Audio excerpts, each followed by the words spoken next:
All right, we have our copper IUD episode. I'm excited for this one, coming off of our copper deep dive that I did last week, where I went very deep into copper, its benefits, what it does in the body, how it functions, and then how it can get out of balance and what this can look like, how it can impact our bodies, and then how we can start to improve imbalances. And a lot of people call it copper toxicity. I think that is a very extreme case, and most people do not fall into that area.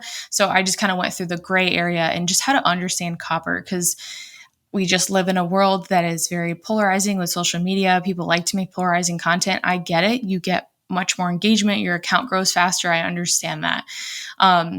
But it doesn't actually help people on their healing journeys, which is what I'm here to do.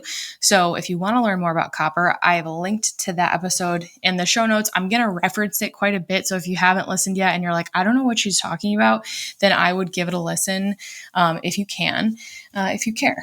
But today I'm going to talk about the copper IUD. I was originally going to do in one episode, but that episode was already over an hour. So I did a separate one, mainly because when I did a question box on Instagram asking you guys what questions you have about copper and the copper IUD, since I was going to do them together, I could not even predict how many questions I would have gotten about the copper IUD. So I was like, okay, there's clearly a lack of knowledge and education out there about this. I also do get a lot of questions about it. I did have it. It's a big part of my healing journey. So that's typically why people tend to ask me about it.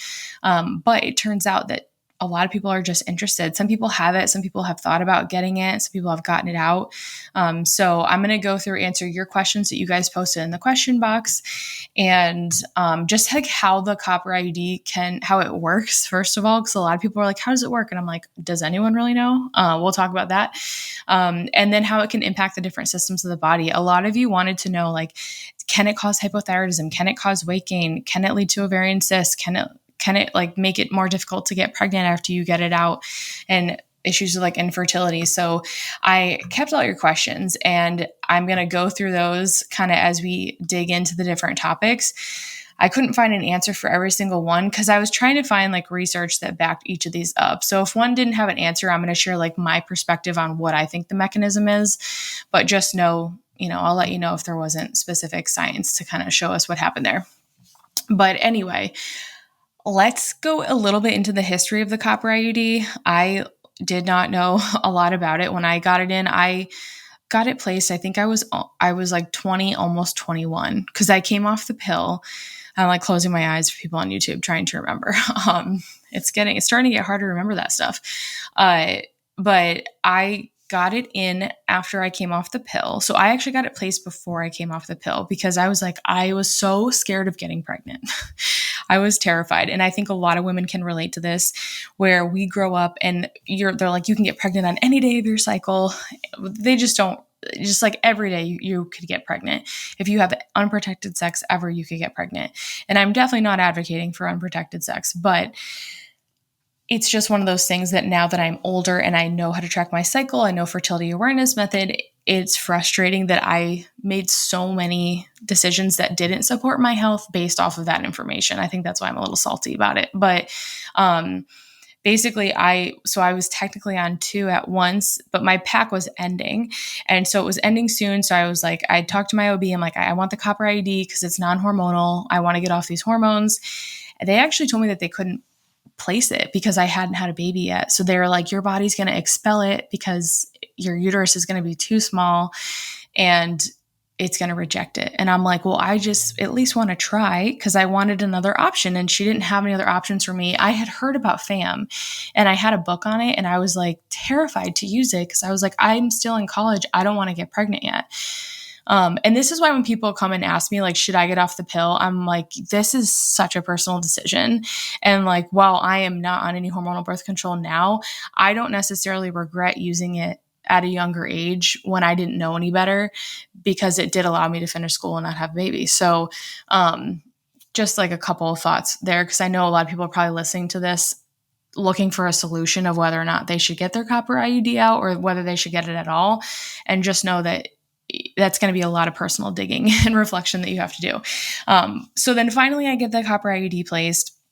It hurt really, really bad. Nowadays give you usually prescription medication or tell you to take like Motrin or something before you come in. And then after, they didn't tell me anything. So I didn't take anything because I never really took medication. So I was like, okay, well, I'm in a lot of pain and I couldn't work the rest of the day, even though I was supposed to. So, plan for your whole day off if you are going to get the copper IUD.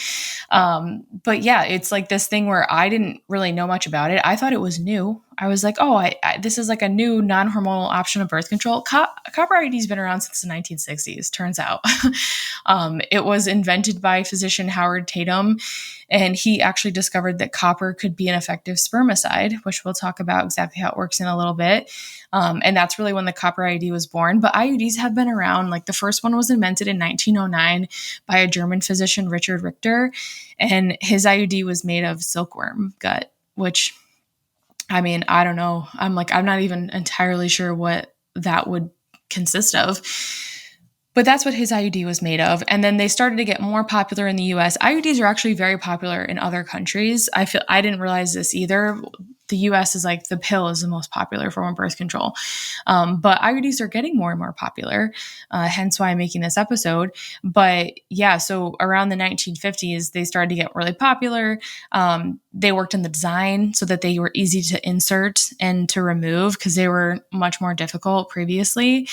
And eventually they invented the copper IUD because they found that when you added copper, the IUD was more effective, meaning that they saw less pregnancies. So I think it's actually like 0.6% failure rate. Yeah, 0.6% failure rate, making it the most effective method of birth control. So that's really where the copper IUD came from. But IUDs have been popular for a very long time. Even just having something in your uterus it has been shown to be like somewhat effective. It's just adding these copper ions. They had this anti-fertility effect. And if you look up like exactly how the copper IUD works, you're going to get a lot of different answers. I think we truly just don't completely understand how it works, like what the anti-fertility effects are. We know that it creates an inflammatory environment in the uterus, and they think that plays a huge role with preventing implantation and pregnancy. And then if we think about exactly how the copper is working with cervical mucus, this is another big one. This is probably what I found the most research on, is copper and how that getting into your cervical mucus will impact sperm's motility. And so the sperm just isn't as mobile. It can't get to the egg, and it changes the environment. And if you know anything about cervical mucus and fertility awareness method, then you know that cervical mucus is what turns these sperm into like superheroes and allows them to get to the egg. And so, women that struggle don't make enough cervical mucus. Usually it's a hormonal issue. Like a lack of estrogen is a really common one, or an imbalance of estrogen and progesterone can lead to some cervical mucus issues. But that not having that good fertile egg white cervical mucus can make it difficult to conceive. And so if we are changing that cervical mucus with the copper ions that are coming out from that copper IUD, then that's going to make the sperm less effective. And then plus you have this thing in your uterus, which makes it harder to implant regardless. But that's mainly how the copper IUD works. I saw another article every article I'm mentioning, I'm linking in the show notes, but there was one I thought was interesting. So it said there's a few different things that they saw. They looked at a bunch of meta-analyses of the copper IUD and like copper and how it acts with sperm and just prevents pregnancy. And one of them is that it inhibits zinc-containing metalloenzymes in the uterus. So zinc's really important for your corpus luteum, so making progesterone, that really having a really strong ovulation. So I thought that was really interesting. And all this, the whole thinking is that this copper is only impacting your uterus in that area, right? And I'm like, okay, but even if it's only creating inflammation there, I just think of how important our uterus is for women. It's our womb space. It is also what connects it. Everything is surrounded by our pelvic floor. Realistically, our pelvic floor is connected to everything. So I'm like, I don't know how we're getting away with thinking that because it only affects that area that we're fine. But that's really what the thinking is, that it's only impacting the zinc containing metalloenzymes in the uterus. I don't think we have enough research to know otherwise. And then it can reduce the activity of the endometrial steroid receptor. So basically, copper can bind onto different estrogen and progesterone receptors in the uterus. And that is one where I think a lot of people don't realize we have receptors down there. If you have endometriosis, you probably know, because you know that you can have estrogen dominance not show up on your blood work or a Dutch test, but you can still be experiencing excess estrogen within the receptors in that uterus. And then it can also it also lowers levels of certain hormones in the luteal phase, progesterone being a big one. It can make it difficult to transport the egg, which I thought was interesting, through uterine tubes. And it can inhibit the penetration of cervical mucus by sperm. And that's because of those copper ions. So there are a number of different ways that it works. It's kind of, I think about like the hormonal IUDs, how they're similar. Like some women will still ovulate with the Mirena. Usually after like 8 months, most women ovulate every cycle, which is just mind blowing. But it impacts their cervical mucus in the lining of their uterus. And so that's why they can't conceive and get pregnant with the IUD in.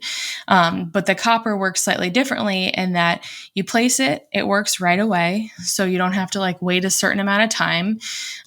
It doesn't contain hormones, but this doesn't necessarily mean that it doesn't impact your hormones, which we'll talk about in a second. And it's basically the most effective form of birth control outside of abstaining, of course.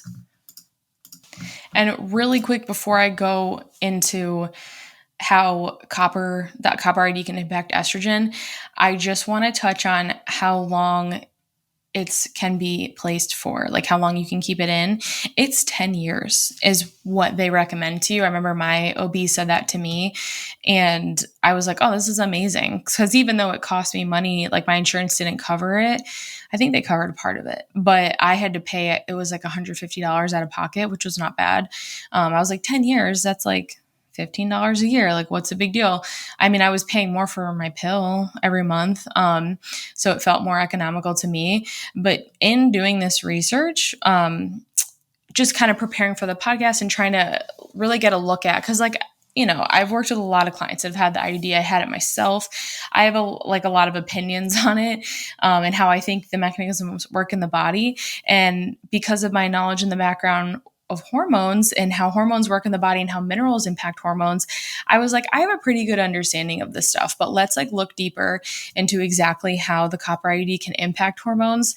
And one of the big things that came up was oxidative stress. And I'll have you guys asked about copper toxicity, which I promise we're going to talk about. That's when I'm going to focus on oxidative stress. But I just thought it was so interesting. Like the major theme of all the research that I looked at, whether it's for oxidative stress or if they're looking at fertility, whatever it was, they kept coming back to, after a certain number of years, they started to see that the IUD would break down and it would become corroded. And so they were like, yes, it still prevented pregnancy up to 10 years, but after 2 to 3 years, and one study was like, you shouldn't keep it in for longer than 2 years because of it increased oxidative markers, liver enzymes, all that kind of stuff. And then the other study was like, after 3 to 5 years, it was significantly corroded. And while it still prevented pregnancy, it actually led to other health issues. I just think that's really important to point out. So yes, the copper IUD is very effective. You can technically keep it in for 10 years. I think that there are these other downsides and ways that it can impact different systems of the body and our health and health markers that we can obviously see in this research that just don't get talked about enough. Basically, I'm saying that the copper toxicity gets all the attention, and I know you guys want to know about that, and I'm going to go into it. But I think if we want to have someone make changes to the IUD or birth control in general, we can't just focus on something that is very difficult to prove given the research that we have, which I'll go into.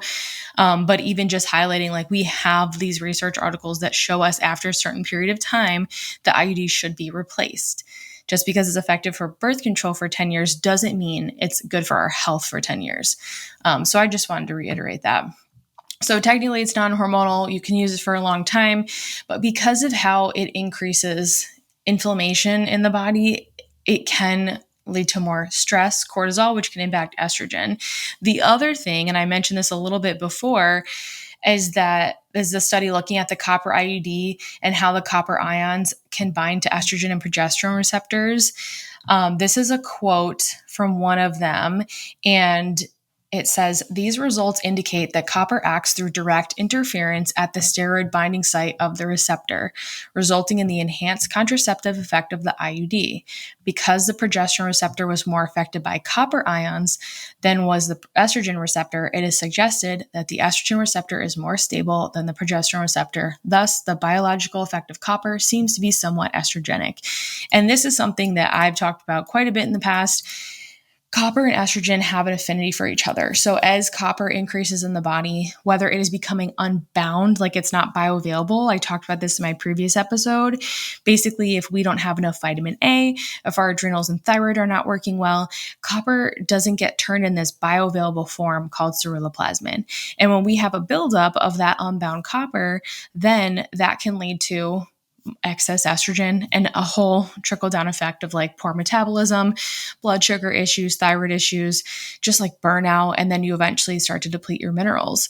And so when we think about how this copper and the IUD can be estrogenic, especially on that uterine level when it's binding to those hormone receptors, I think that the bigger issue is that these copper ions are contributing to estrogen dominance. So while it's not putting hormones into your body, it can bind to those estrogen receptors and lead to inflammation, lead to excess estrogen. And then, like I mentioned in the previous kind of section about how it works as contraceptive, is that it can impact that corpus luteum formation, zinc, and making adequate levels of progesterone. So while we do ovulate when we have the copper IUD in, which was one of the reasons I chose it as a substitute for the pill, was because I wanted to ovulate every month. I wanted to feel normal. Didn't know what I was in the treat in for such a treat. I wanted all those things. And so I was like, well, I'm going to ovulate. I'll be fine. I didn't know that it was going to create an inflammatory response, that I was going to be super estrogen dominant for basically a decade, because everything I've read was that it's non-hormonal. So technically it is non-hormonal. That is true. But because of how the copper ions can impact your hormone receptors and create more inflammation in the body, and we'll talk about elevate your liver enzymes, that can, while it's not directly impacting your hormones, it can indirectly impact them. So one of the questions I got about relating to this topic is how to avoid getting high estrogen with the copper IUD. And I was like, man, okay, so if I'm thinking back, if I were going to do this now, if I had the knowledge now for myself, 12 years ago, then what would I do differently? And I don't know that there's like a way to avoid that increase in estrogen and inflammation, because the whole point is that that's part of what makes it such an effective contraceptive. So when we start optimizing, the question is it still going to be as effective? We don't know, because there hasn't been any research on that. But I think that if you kind of err on the side of caution of like, okay, I'm going to really try to optimize my minerals. If I know I'm getting some extra copper in via this IUD, maybe I'm going to increase my whole food vitamin C, maybe whole food zinc, or maybe you take a zinc supplement. I don't know. And that's something, I should have said this in the beginning. This is for informational purposes only. I'm pretty sure you guys know that. I'm a dietitian, but I'm not your dietitian. And it's really just going to depend on you and your health history. But the reason I make these episodes with all this information and the studies is so that you can gather all that info up and then talk with your provider and say, hey, I listened to this. It really got me thinking about X, Y, and Z. Do you think this is a good fit for me? And then they can hopefully walk with you to help you figure out that whole situation.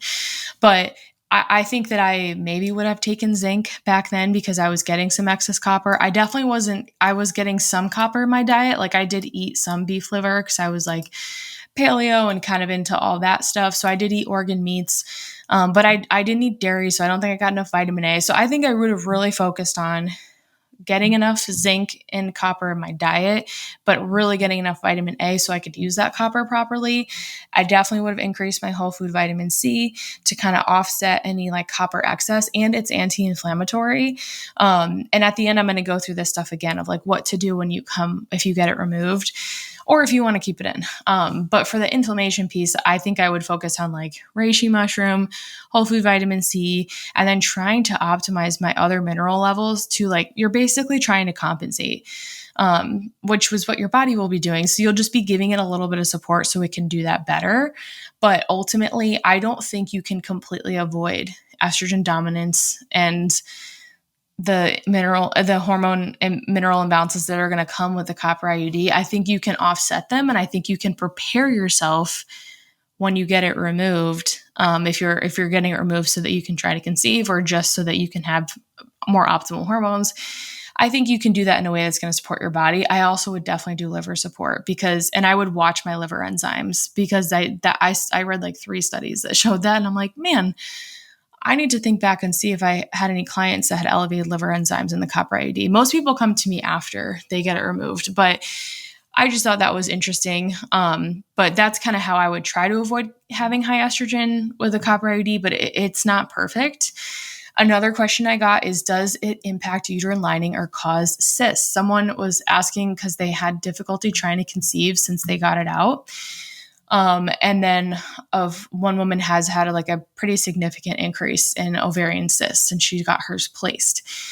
So for the ovarian cysts, I could not find any studies on the copper IUD and ovarian cysts specifically. I did find some studies on the copper IUD and how it can increase androgens, it can lower progesterone, and lead to weight gain.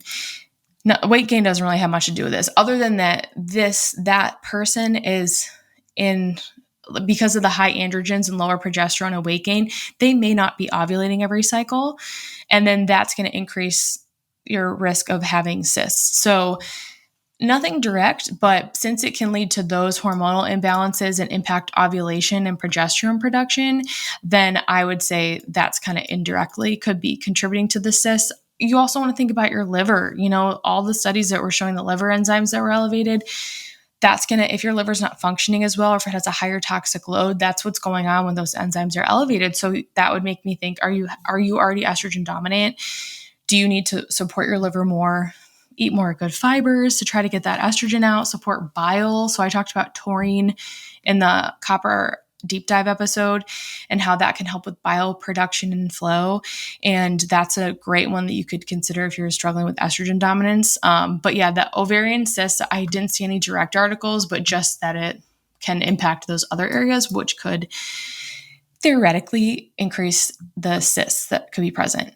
The one on fertility. So this was interesting. There are a lot of studies on the copper IUD and pregnancy. So they're basically, if they're monitoring if women can get pregnant after they get the copper IUD out, they all pretty much come to the same conclusion, where they say that fertility is not impacted after removing the copper IUD. But my concern is that some women couldn't conceive. It was a small percentage, but if you're comparing it to a control group, it was pretty much the same. But I'm like, what would those women have struggled if they didn't have it, And I just think about how hard it is when you want to get pregnant and you can't. And it's that matters, that tiny percentage matters. But they didn't look at miscarriages, or at least I didn't mention it. So I would be very curious, since you could be in a more inflamed estrogen dominant, lower progesterone state technically after getting it out, which would increase the risk of miscarriage because you need adequate progesterone to maintain a healthy pregnancy. And then I found a pilot study that said, this was floored me. Okay, this is a quote. "We found no difference in 12-month pregnancy rates or time to pregnancy between former copper IUD users and users of other contraceptive methods." So basically, the copper IUD people and anyone that used hormonal birth control, like the pill or a depot, like a shot, or not hormonal IUDs, But anyone that used other types of birth control, they said they didn't see any difference for a 12-month pregnancy rate. However, there was a clinically and statistically significant reduction in fertility in African American women. And I was like, then how is there no difference? I guess like the ability to conceive, but when they adjusted for race, that came up, which I thought was just really important. I often try to find research on, okay, so this is for this study. They don't always put the race in the study. And I'm like, but how would it affect someone else that maybe isn't white? And yeah, I was pretty floored by that statement. So they said more research needs to be done on this population, which is probably something that always needs to be done. But I thought that was super interesting. And I'm like, if I were African American, I would want to know that, because that is, it was just statistically significant. And basically everyone else still had the same pregnancy rates except for that group. So that's like a big one. I do also think of that specific population and how they have much higher rates of endometriosis. And obviously that can impact your ability to conceive. And, oh my gosh, I can't think of the word. I'm thinking myomectomy. Dang it. Will, you're going to have to edit this out. Actually, I'm just going to start over on this whole part. So I'm going to redo fibroids. Good Lord. I'm going to start over on the whole part where it says, does it impact uterine lining or cause cysts? Okay. And then I'll just say it better and I'll actually say fibroids.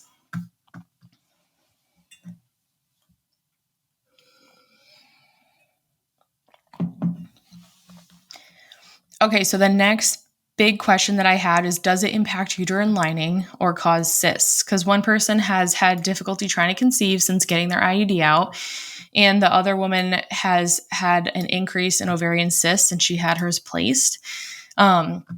I could not find a ton of research on cysts. Nothing direct, but with the research that I did find on the copper IUD and how it can impact our hormones, it can increase androgens, male hormones. It can lower progesterone, and it can cause weight gain. The weight gain doesn't really have like much to do with this, other than it's a sign that like this person is likely estrogen dominant and they maybe are not ovulating every cycle. Because if they have higher androgens, that can make it harder to ovulate. And if they have lower progesterone, that's a sign that they're not ovulating as frequently or as strongly to produce adequate levels of progesterone. So because of all those things, that can contribute to ovarian cysts. So I don't think that the copper IUD it's probably not directly causing them, but it could be indirectly contributing, depending on the person and what they have and how their body's reacting to it. So if you're someone that has seen an increase in ovarian cysts and you're like, talk to your doctor and they're like, hey, that's not possible to have that happen as a result of getting the copper IUD because we've never seen any research on it, they're not lying. I couldn't find anything.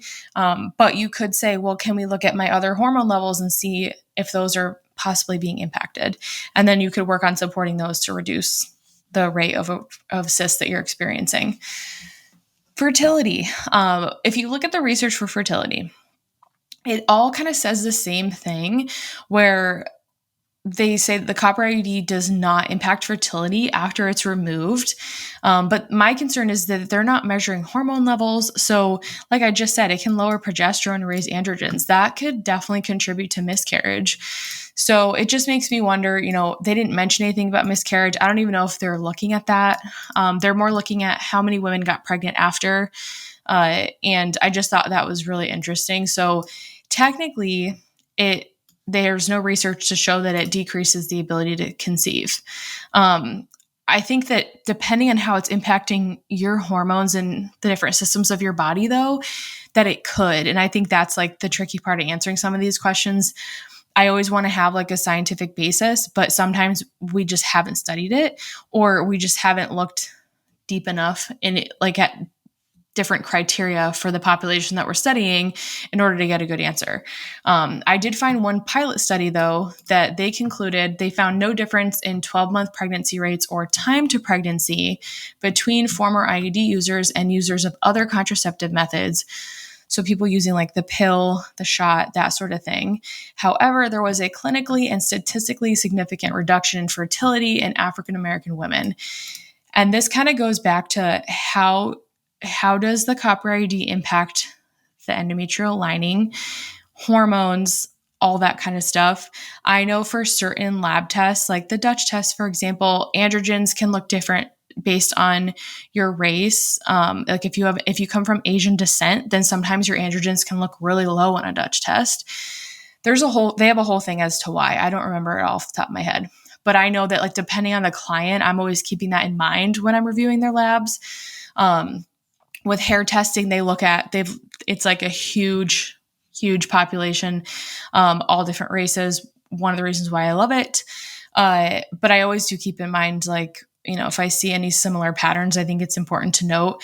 But I mean, this is really important. And I feel like it's a pilot study, but still, I could not find any more research on this, unfortunately.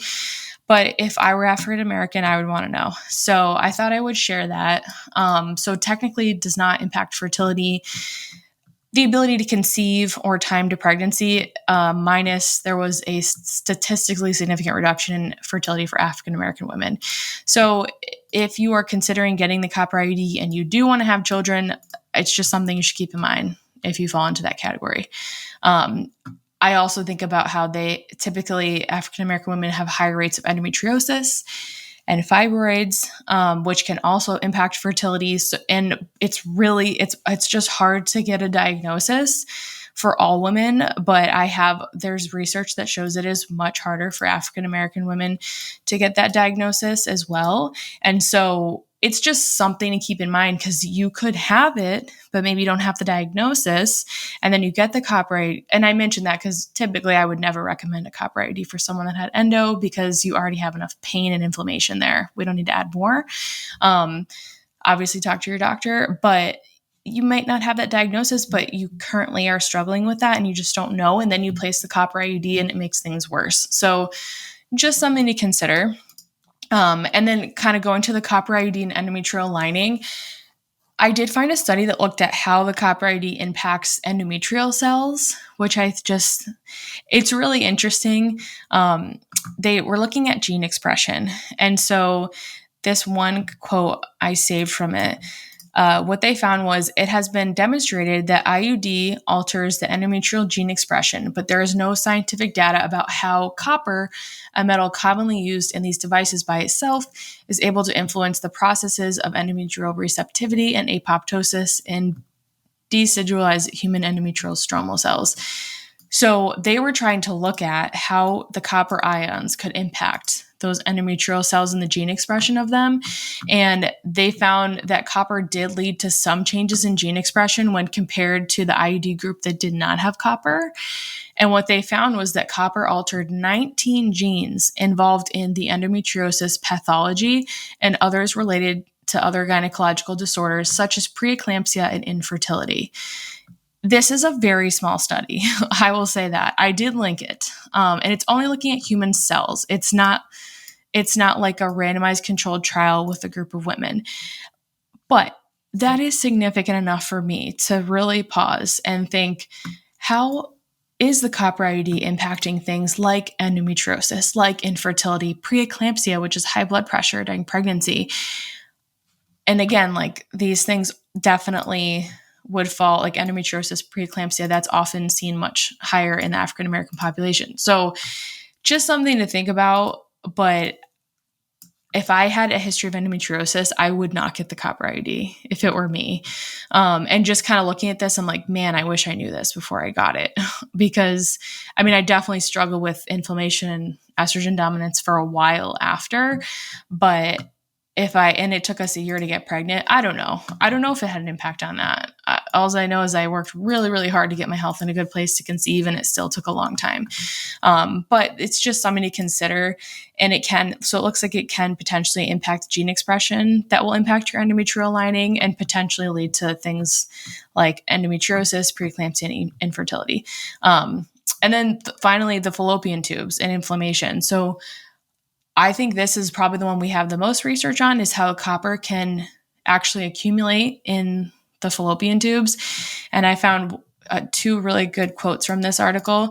The copper was visually accumulated in the epithelium, and the copper concentration in the tubal tissue was increased in the copper IUD user group.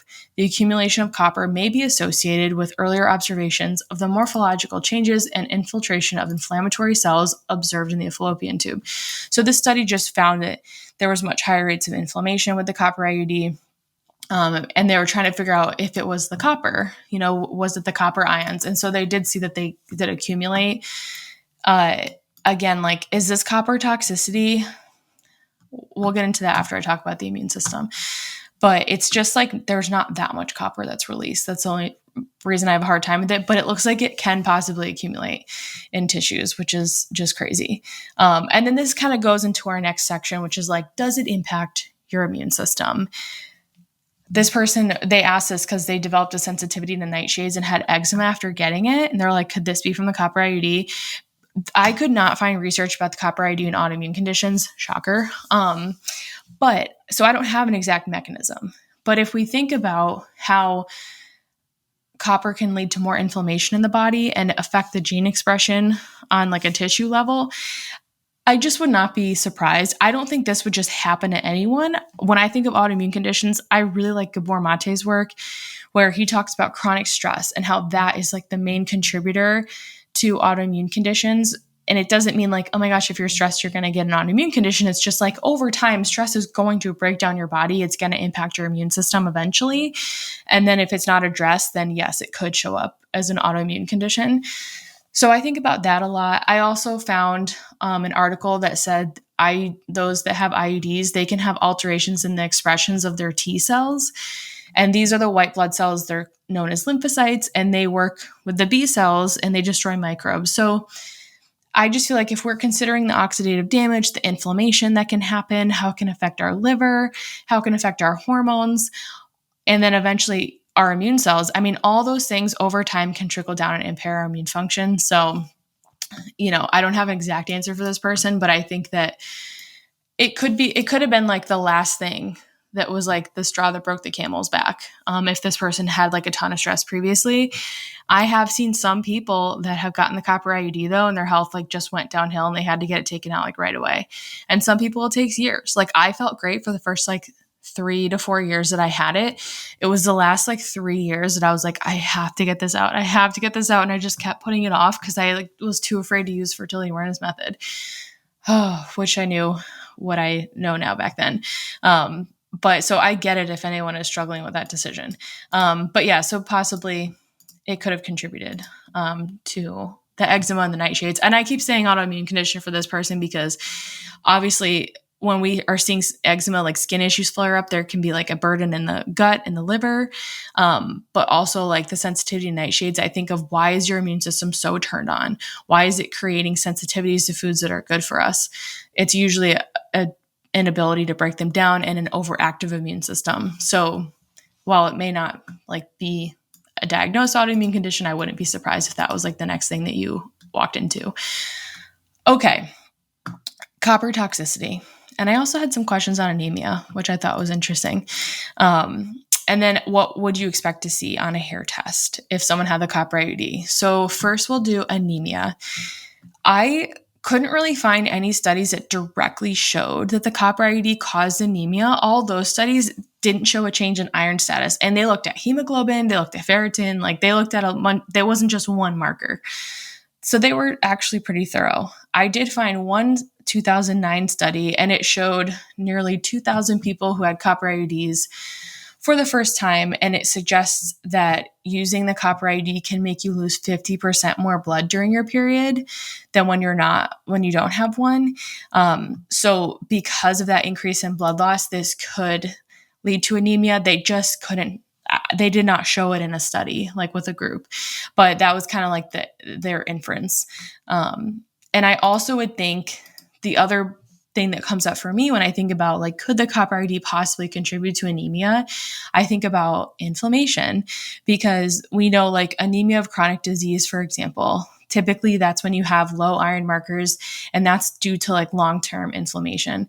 And so I just would not be shocked if over time, I don't think it would happen immediately. I think it would take a while, depending on the person, their health history, but I wouldn't be shocked if the copper IUD did, because it was contributing to inflammation, could possibly also contribute to anemia in that way. And just if you think about that inflammation and the stress and that cascade of how that's going to impact your minerals kind of like downstream, then yes, like that can lead to having copper out of balance. That can lead to more chronic stress and having other minerals out of balance, possibly having vitamin A out of balance, and then not being able to use that copper properly to get the iron recycling system going. So I could definitely see it. I just couldn't find a study that actually showed it. Doesn't mean it's not like the case for you though.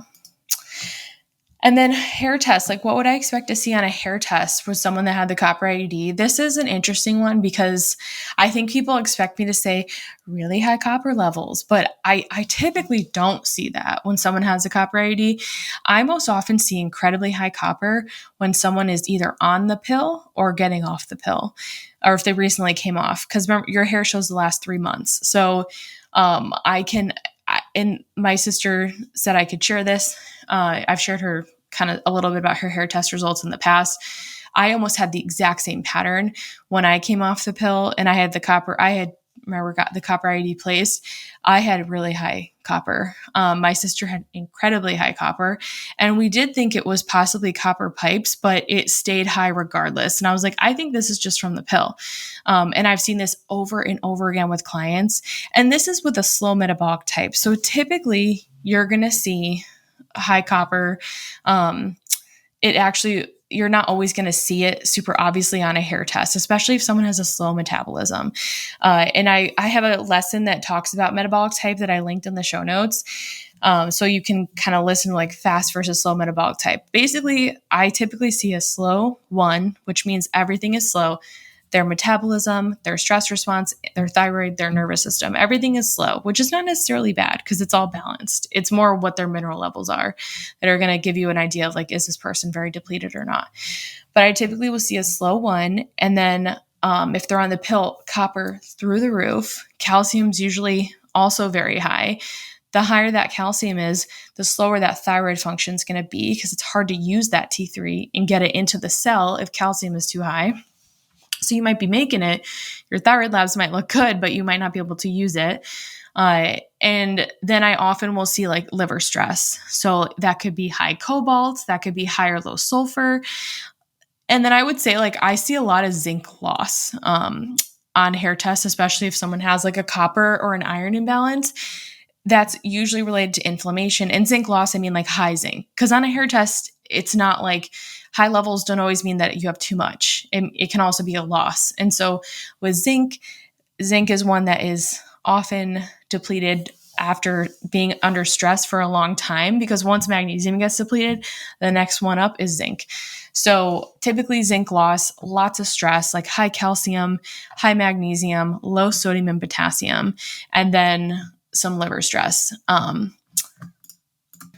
One other thing that can be helpful if you're someone that like has a hair mineral test, and you also are thinking maybe you have an issue with copper toxicity, that sort of thing. Looking at your metabolic type is good. It's just good to know that having a fast metabolic type, you're much less likely to be accumulating copper. And then if you have a slow metabolic type, you're much more likely to accumulate it. Doesn't mean that you will. And you can have like some hidden signs of copper, but ultimately, I would say like on a hair test with someone that has a copper IUD, I don't always see high copper, but there are signs of like inflammation, some liver stress, slow metabolism, that sort of thing. And on blood work, it may not appear high in your blood. And that's one thing with a lot of the research that I'm going to go into next for like the copper toxicity aspect. They didn't see a change in blood values.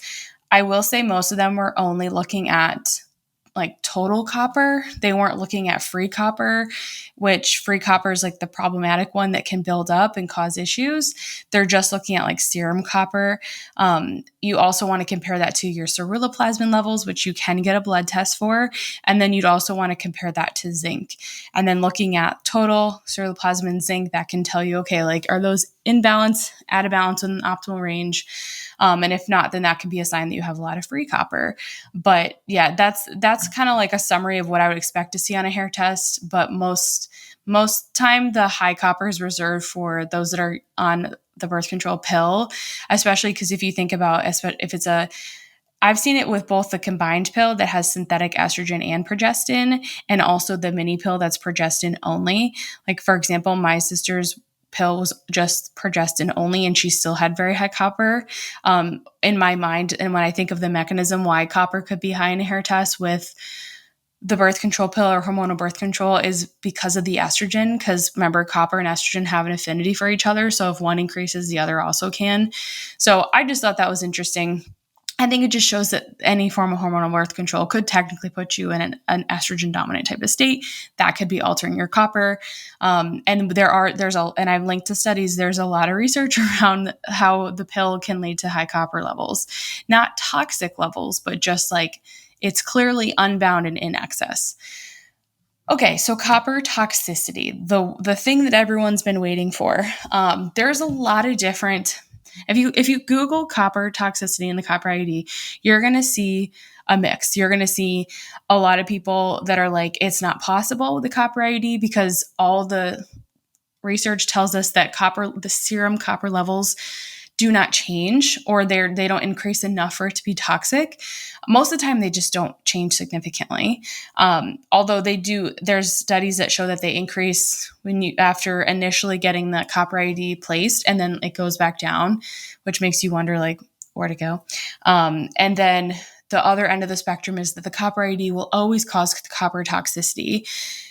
Because of the symptoms that a lot of women have experienced with it. And I don't want to diminish anyone's symptoms. I did not feel good on it. I felt at the last few years of having it, I felt manic at times. My PMS was out of control. I mean, I thought it was bad on the pill. It was way worse, not right away in the copper IUD, but it took me a while to even get my period with copper IUD. But it was like not till the last few years that I really felt like something was wrong. So I think it took me a little while to become really estrogen dominant and inflamed. Everyone, I think, is going to be different depending on their health history and what they're currently doing, as far as like nutrition, supplements, lifestyle, that sort of thing. But yeah, I mean, I understand. I had really bad period pain. I had very heavy periods. I felt inflamed and I didn't feel great. And I felt like I couldn't control my moods around my cycle. It was rough. So I'm not diminishing anyone's symptoms when I'm saying that I don't necessarily think that the copper IUD can cause toxic levels of copper, because the symptoms are real. I just don't necessarily think that they are just from copper. I think they're from this inflamed estrogen dominant state that the copper IUD creates. And it also changes your other hormones. And I think that's where I have a hard time with this conversation around copper toxicity in the IUD, because I feel like, but we're not addressing all these other areas that are impacted by it. It's not like, and again, this is kind of like the whole argument with copper IUD. It's like, it shouldn't just be like, does it cause copper toxicity or not? It should be, what are we seeing in different lab markers and systems of the body after a woman has had the copper IUD for 1 year, 2 years, 3 years, 4 years, all the way up till 10 years. Because if we're saying it's an effective form of birth control for 10 years, we should know how it impacts other areas of the body. Because that is like, in my opinion, like that women have the right to know that. So the copper toxicity piece, the research, and I've linked to these studies, they don't show a significant increase that stays high in copper with the copper IUD. Again, they're only looking at serum copper. They're not looking at free copper. They're not measuring zinc. They're not measuring ceruloplasmin. A couple studies did look at ceruloplasmin and they didn't see a change, which was interesting to me. Sometimes ceruloplasmin, if you're super inflamed, it can actually be high. So they don't mention it, but I'm like, that's something that I could potentially understand if I saw that on someone's labs and they had the copper IUD. I'd be like, okay, well, ceruloplasmin's high, probably from inflammation. But they're also not looking at hair mineral testing for this. They're just looking at blood work, and it's solely just like the serum copper level. So I just think that's something to keep in mind. One thing that they didn't look at this within the studies that were trying to assess if it created copper toxicity, but they did look at copper in cervical fluid. Remember when I was talking about how it works, and one of the ways that it can prevent conception is through having the copper ions in the cervical mucus, because then those can impair how the sperm is able to work and function, even get into that mucus. And I just thought it was interesting that the copper in the cervical mucus was consistently the same amount, whether they had it in for 40 months or 90 months. So we're still definitely getting a continuous amount of copper each day from the copper IUD. It's just a really tiny amount. And I have the exact amount. Let me find it. Let me see.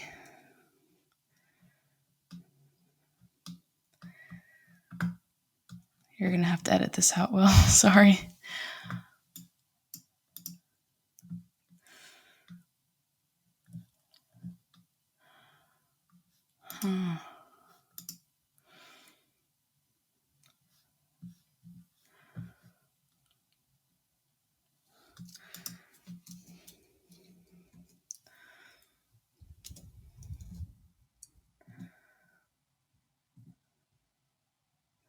Okay.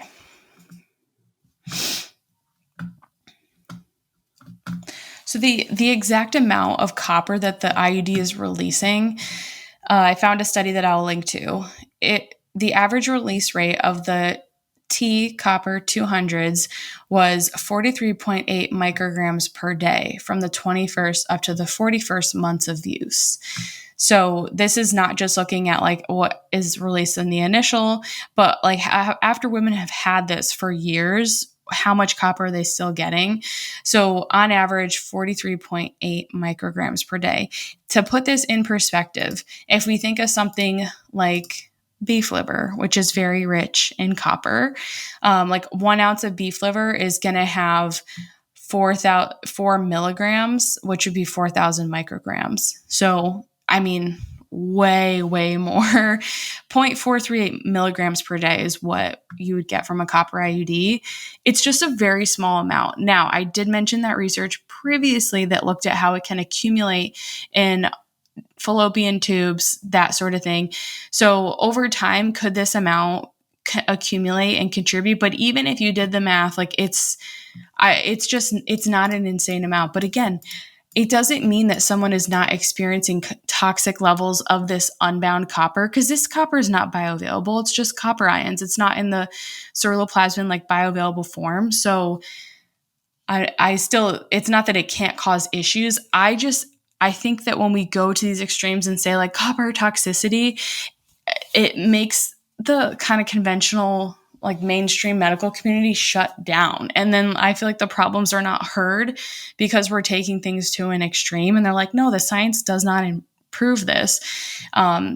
When in reality, it's like, yeah, the blood levels aren't really changing, but we do see accumulation, and we see these really severe symptoms from women. And a couple of things I thought were interesting when we think about the copper toxicity piece is my mind goes back to, well, how long is it safe to have this in then? If accumulation of copper and estrogen and inflammation and oxidation and liver enzymes, if those things are all trending in the wrong direction, how long is it safe to have this in? And again, it's like that one study said they recommend no longer than 2 years. And then this other study, I have a quote that says the lifespan of a copper IUD is limited by corrosion. The study recommends that use of a copper IUD with a wire surface area corresponding to 200 square millimeters should not exceed 5 to 6 years. And that study of the one where I just mentioned, like how much do the 200s copper IUD release, that's the same type of IUD. So it's, even if we're not necessarily worried about the amount of copper that's being released, because it's a very small amount, over time, it does add up if it's accumulating, but they measured the cervical fluid, copper leaves that way. I saw a study that was measuring urine to understand like how are we able to eliminate some of this copper, and women with copper IUDs did have higher amounts of copper that were eliminated in the urine, which I thought was interesting. So I don't necessarily think it's all accumulating. I do think it's all creating a lot of oxidative stress. I think we keep these in for too long because we're told that it's safe. And I think we're not looking at the big picture of like the person that's getting it. Is it a healthy individual that does not have hormone concerns or, overall like liver, detox, inflammation, thyroid? If none of those concerns are present and it's a healthy woman, I don't necessarily see like a huge issue if she's aware of all these things and she has this informed consent going in and maybe some tools in her toolkit to like offset some of the inflammation, support her body nutritionally, all those pieces. I just think that that's probably not the case for most women getting the copper IUD. That most, like for me, I was getting it because I was not responding well to the pill. And then I got off the pill and I wasn't ovulating and I had all these thyroid issues. I definitely was not a great candidate, right? That's probably why like eventually I had a really terrible reaction. But that I don't necessarily think that's going to be the case for everyone. And whenever I talk about the copper IUD, I always get a ton of DMs, and some women have awful experiences. But I do get a lot of DMs from women that have had no adverse side effects that they know of. So, or that they've experienced at that time of like messaging me. So it's just one of those things where copper toxicity, I think, is a tricky one. There's no studies to support that the IUD can create copper toxicity, but there's a lot of nuances there. We have some showing that it accumulates. It's a small amount, but over time that could technically add up. And then we have to think of that person's health history. So I hope that kind of answers the copper toxicity thing. Sorry, I'm sure many people will be disappointed that it's not a controversial response, but I'm here to inform and educate. And I think that is, for me, digging through, a lot of research for this podcast episode, that's what I could find. But I do think that, like, I have this one reference from the pill, and I'm like, man, why aren't we talking about copper toxicity in the pill? Because I could see, and I have this one study that says oral contraceptives commonly raise serum copper to levels between 1.5 and 2 milligrams per liter, which are above reference levels. So not toxic. And it says, although these levels are not considered toxic, there are suggestions that such copper increase could be implicated in oxidative pathophysiological processes in the body. Further research on the safety of oral contraceptives use, including oxidative stress-related effects, is warranted. So while maybe I don't think the copper IUD causes copper toxicity, I do really wonder what's going on with oral contraceptives and copper toxicity. And I think the major theme here is that maybe we just shouldn't keep it in for 10 years and we wouldn't have as many issues. Okay, and then I got a question about, is the copper IUD a good choice for those with hypothyroidism? And someone also asked, can it make you gain weight and also cause hypothyroidism? I would say, again, there's no research on this. And if you Google copper IUD and hypothyroidism, you're going to see all this stuff about excess copper and copper toxicity and how bad it is for your thyroid. And yes, because just like I talked about in the copper deep dive episode, too much of this unbound copper, it creates inflammation, right? So it's not great. And inflammation is definitely not good for your adrenal glands, your thyroid. Everything's going to lead to more stress within the body. And if we kind of go back to the very first season of the podcast where I talk about minerals, in that Minerals 101 episode that I'm going to link in the show notes, because I'm going to reference this again when I talk about how to support your body with the copper IUD or after you get it out. We think about how stress is what depletes our minerals in the first place. And so if we're experiencing some oxidative and inflammatory stress from the copper IUD, then that could definitely trickle down, impact our minerals, and eventually, so many minerals impact our thyroid function: calcium, magnesium, sodium, potassium, all the main minerals. Obviously, iodine. I did a whole episode on iodine. If we think about copper, we actually need bioavailable copper for thyroid function, and zinc and selenium. But if we have too much unbound copper, then that can create that inflammatory response and cause problems. Again, the copper IUD is not necessarily releasing enough copper each day that I would think that that is directly causing hypothyroidism or weight gain. I think it is more this inflamed estrogen dominant response that our body goes into, and how we can raise androgens, which can impact blood sugar and insulin and ovulation. And then progesterone is often lowered, which is our pro-metabolic hormone. So not directly, but I could definitely see how the copper IUD could indirectly lead to weight gain and thyroid issues. Again, it's going to depend on what the state of the person is when they get it in, what's happening in their life when they have it. I mean, I had it for almost 7 years. And so a lot happened in that time period. I went through a lot of different seasons of life and stressors. And it's one of those things where it's like, if I look at my stress timeline and my healing journey, a lot of that matches up with when I started to see symptoms. Is as far as like, do I think it's a good choice for someone with hypothyroidism? If I had a client that we were working on their thyroid health and they were trying to decide the best form of birth control for them, I would not recommend the copper IUD. I don't think that's like a hard and fast thing. I think every person's going to be different, but it's one of those things where it just would make our work together a lot harder. But also, like, if they have a lot of things where like they don't want to get pregnant right now and they're not sure about fam, like there's always going to be nuance in there. But if I got to choose the most optimal situation and circumstance for that person, I would say let's skip the copper IUD and use fertility awareness method instead.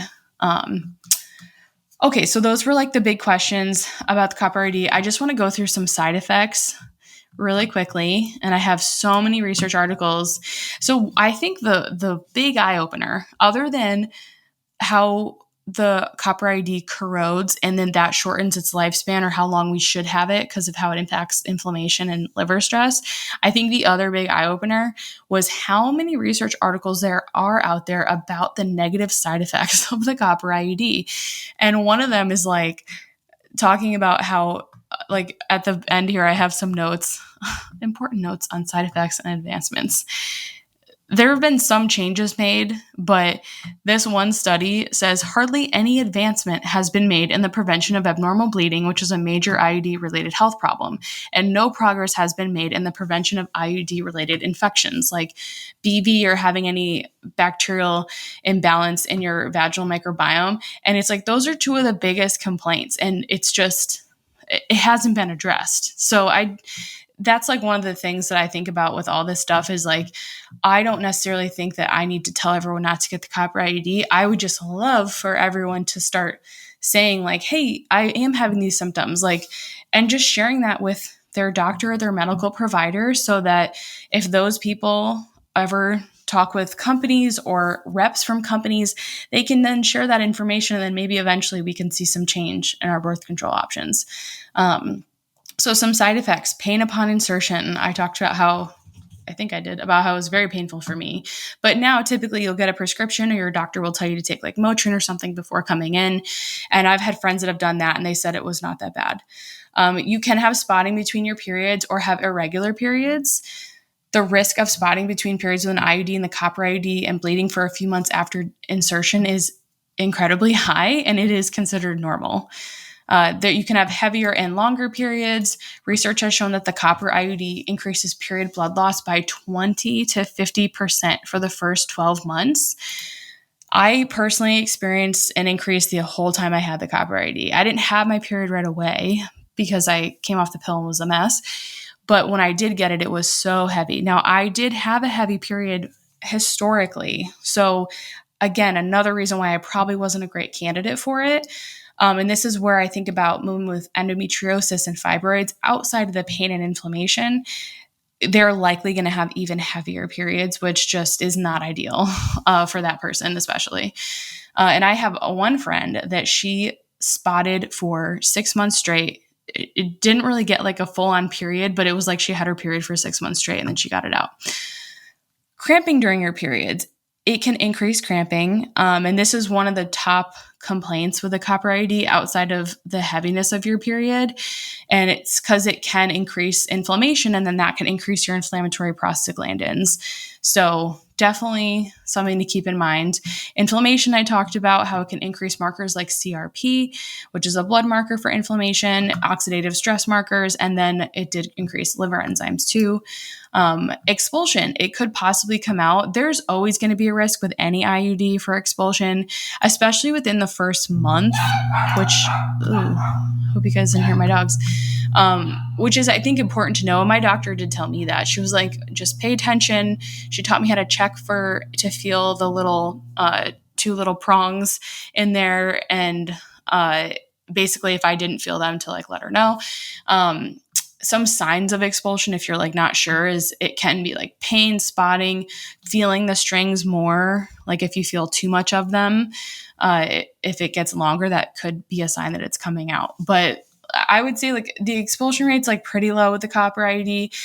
Postpartum, one thing I did read about was they looked at copper IUD and postpartum time period and breastfeeding, because breastfeeding women can have a higher expulsion rate for IUDs, which I did not know. So I was like, well, that's good to know. But they found with the copper IUD, if you waited 4 weeks to insert it, you had a much lower risk of expulsion. So, and it didn't change milk supply, and it also didn't change the copper content of your milk, which I thought it was cool they looked at. So, not a terrible option for breastfeeding moms if you need it. Pelvic inflammatory disease, I would say like this is pretty low. Less than 1% of women experience this from the copper IUD, and it often only occurs if you have a pre-existing infection like gonorrhea or chlamydia. But your doctor would screen you before they inserted it, I would hope. Let me just get my dogs out of here. Okay, and then finally, bacterial vaginosis or BV. This is when you have a bacterial overgrowth in your vaginal microbiome. And this has been shown to be increased in all IUD users, but the copper IUD has a higher likelihood of increasing it, which was interesting to me because copper is like antibacterial, antifungal, all those things. But again, I think it's this inflammatory environment and how it can actually shift like hormones it can actually attach to the hormone receptors in the endothelial and uterine tissues. So those are some of the side effects. As far as like what it looks like to support your body, whether you keep it in or get it out, it's the same. Just like my video, I have a podcast episode I did on how to transition off hormonal birth control. Everyone's like, can I do this while taking it? Yes. So if I were to keep mine in, I would do these. If I were to get it out, I would do these. So number one, reducing inflammation. I talked about before, if it were me, I would have done whole food vitamin C. So like citrus, kiwi, papaya, strawberries, rose hips, guava, peppers. There's a lot more foods high in vitamin C. Those are just some of the top ones. Reishi mushrooms, I would definitely do. I really like Mountain Rose Herbs as a brand. They have a great powdered reishi mushroom that is very reasonably priced. It is organic. It's well sourced. And reishi is also great for the immune system. So because of how the copper ions can technically also impact our T cells and immune system, that's something that I would definitely use. And mostly for inflammation. And then red light therapy, if someone has a red light, I have one. I love red light therapy. That would also be great for inflammation. And then just getting sunlight. I would hope you're doing that anyway, but it would be one of those things where it's like, okay, how can I really prioritize getting sunlight, supporting my vitamin D levels to reduce that inflammation? If you're like, should I take a vitamin D supplement? It's nuanced, but listen to the episode from season 1 on supplements to consider avoiding. Okay, supplementing to support or just supporting your liver in general. Milk thistle, I love. You could do that in tea form. I think that's a really great, easy, sustainable way to take it. You could do a liquid tincture, whatever you want to do. Talk with your doctor first because I don't know you and I don't know if it's a good option for you. But milk thistle is great. Some of the basic things you want to do is eating enough protein. We need amino acids for our liver to work correctly. One really helpful amino acid is taurine. I talked about this in the copper deep dive episode. Taurine is really great for supporting bile production and making sure that bile is not too thick so that it can easily flow. Excess copper leaves in our bile. Same thing with estrogen. So we really want to make sure that we're having good, healthy bowel movements, like formed stool. If your stool is really light colored or if it's really loose, that can be a sign that you are not having that great bile production. That's like a big one. You can use it as a supplement.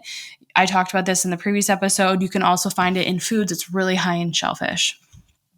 So getting enough protein, milk thistle, taurine, organ meats that are going to give you an abundance of vitamins and minerals, especially vitamin A. And remember that vitamin A is really important for copper regulation. And I know that they have a lot of copper, but I don't necessarily think we have to like completely stay away from copper if we have copper imbalances. Whole food vitamin C will help with that excess unbound copper as well. So just something to consider. Fiber-rich foods like oats, cooked greens, beets, plantains, potatoes, apples, all that kind of stuff. That fiber also good for bile, and it's really good for making sure that you have regular bowel movements, for good gut bacteria, to make sure that you're getting all that estrogen out. Very supportive. And so having that healthy gut and healthy digestion and good elimination, those are all going to support reducing inflammation, making sure that you have balanced hormones, making sure that you are using the bile that you are hopefully eliminating, and absorbing those fat soluble vitamins. And then having a daily bowel movement, of course, I mean, that's like essential. And a lot of what the issues are with the copper IUD are estrogen issues. And we poop out our estrogen. So make sure you're pooping. Castor oil packs also support the liver. They're also a great way to support digestion and make sure you're having a bowel movement.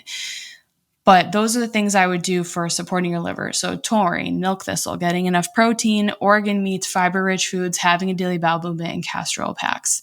And I would consider the milk thistle and castor oil packs like the last things I added. I would do everything else first. And then finally, supporting your adrenals and thyroid and having a good ovulation. Because ultimately, whether we have this IUD in or we are taking it out, we may be in a place where the research shows us that we are much more likely to be in a place where we have higher androgens, male hormones, higher estrogen, lower progesterone. And so that's going to put us in this place where we may not have strong ovulation. We may not have super regular cycles. We may not ovulate every cycle. And so we want to make sure that you can have healthy adrenal function, reduce that inflammation, make sure your thyroid's working good so you can have strong ovulation, and ovulate regularly. And the ways that I would go about, like the basic ways, eating enough food in general is going to be number one, because if we're under eating, that's an added stress and your body's already stressed out. It's already got all these imbalances and things it's trying to deal with. So eating enough is huge, or making sure that you're not missing macronutrients. So balancing protein, fat, and carb. That is the number one way to reduce stress, in my opinion, on a basic level to your body. Are there plenty of like tools and stuff and like breath work and all that? Yes.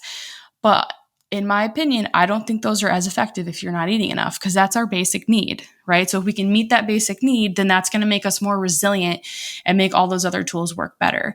So eating enough, I'm going to link to an Instagram post that I have that talks about how to know if you're eating enough. And then adrenal cocktails, of course, that's going to help with sodium, potassium, and give you whole food vitamin C.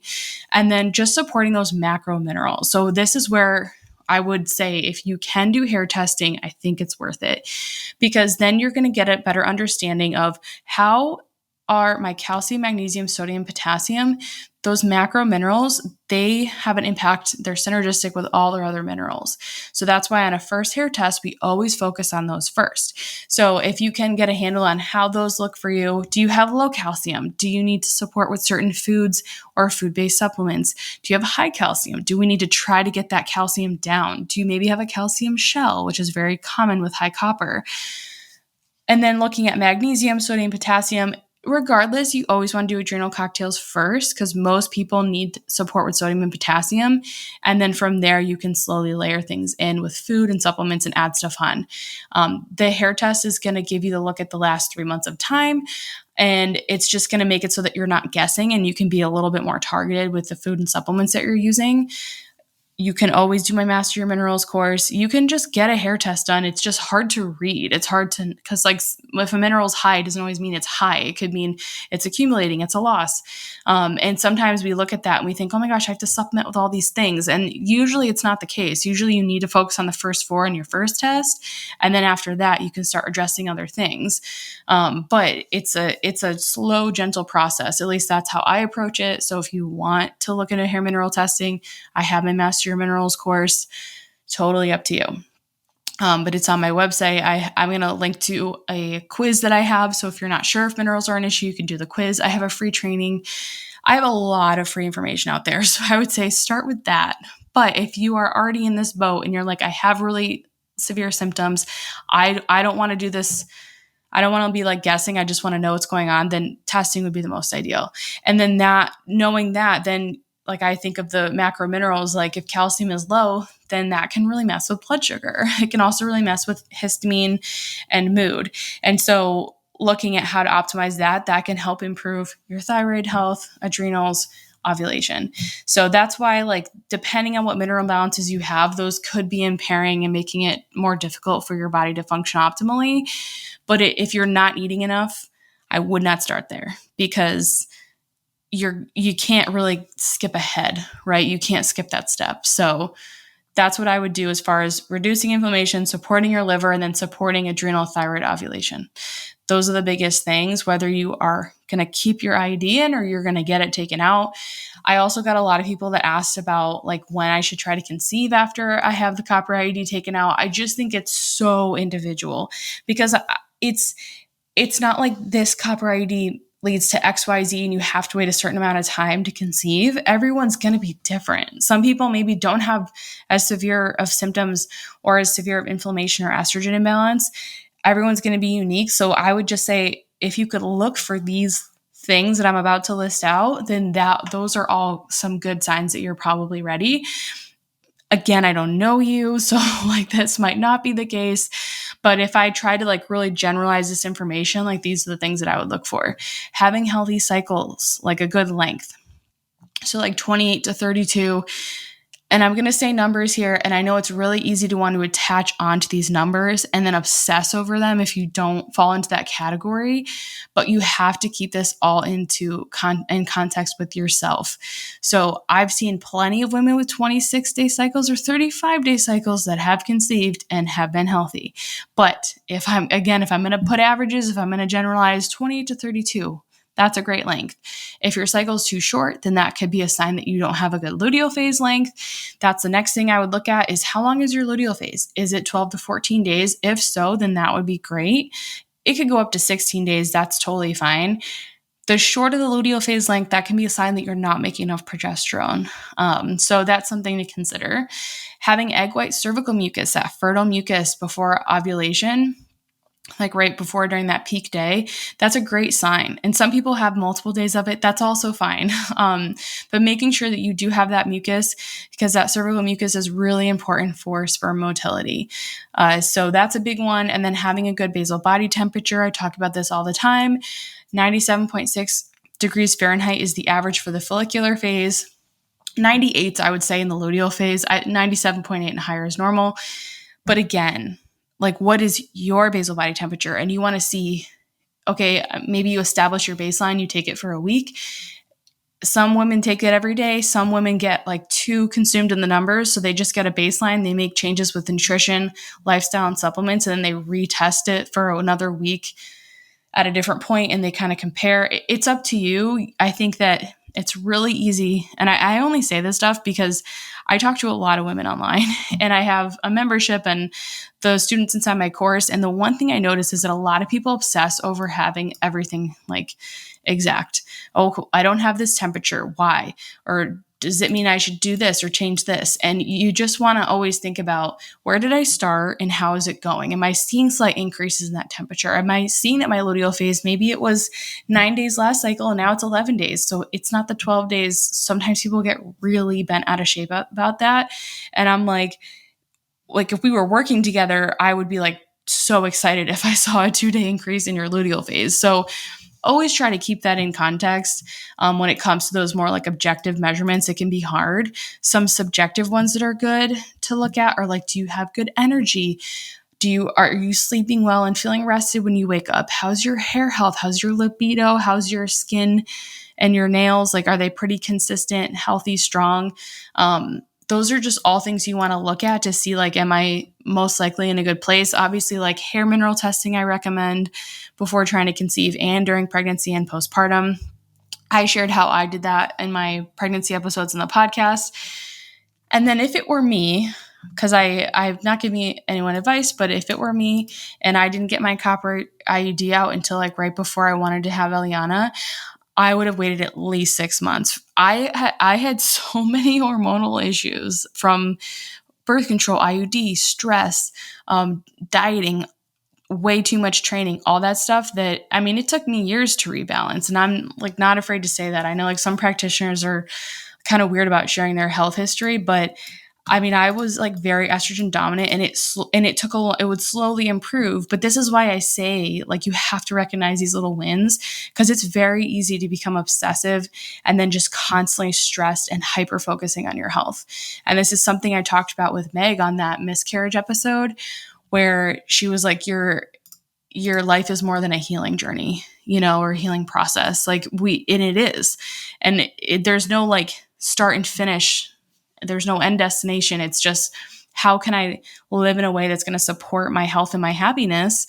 But it's really easy to get caught up in the details. So whenever I mention details, I just like to say that, because I don't want anyone listening to this thinking, oh my gosh, I don't fit that criteria, I shouldn't be trying to conceive right now, because that may not be the case for you. Okay. And then someone asked, what are my alternatives if I don't use the copper IUD? I like fertility awareness method. It's really the only truly non-hormonal birth control method. The copper IUD does not contain hormones, but it can impact them. Where with fertility awareness method, or FAM, that is just you monitoring your fertile signs and paying attention to your cycle and all the things I just mentioned: basal body temperature, cervical mucus, your fertile days, all that kind of stuff, cycle length, just looking at everything to identify when you're fertile and when you're not, and looking at that fertile window. And so not only does it work as birth control, but it works to help you learn about your hormone health and your overall health. It's the one thing where I'm like, I wish we learned this. Like as soon as you get your period when you're younger, it's like, I wish we just started to slowly learn all this stuff, like not to overwhelm young girls, but just to give them more information so that they wouldn't be like dreading their period or thinking it was this huge inconvenience, but being like, oh, wow, this is actually a very special time, and it's normal for me to feel differently on different days of my cycle. But yeah, so I have a podcast that I'm going to link on fertility awareness method that I did with Nina Boyce. She's a FAM instructor. She has a great course that I'm going to link as well. If you're like, I want to learn FAM, what's the easiest way to do it? I would do her course. She has a track for birth control and she has a track for fertility. So if you want it for birth control, use the birth control track, because it is slightly different. And I feel like people don't talk about that enough with FAM. And I really like that she does that. She does talk about this in the episode too. So listen to the episode if you are wanting to learn more about FAM, how it works. That's my favorite alternative. And I think it's really the only one. And that's what's frustrating. Sometimes I wish we had other birth control options. I really do, especially for like people that feel like they don't have access to learn fertility awareness method. I get that. But then other times I'm like, I mostly just wish our society was different and that we had access to learning this stuff and it was normalized and taught to us at a young age so that we could feel like empowered with our fertility and our cycles and not like terrified of it. But that is the copper IUD episode. It's a lot. I linked all the resources I mentioned and research articles in the show notes. Please let me know, share this on Instagram. Let me know if you like this episode. And yeah, this was a fun one. So hopefully this answered your copper IUD questions.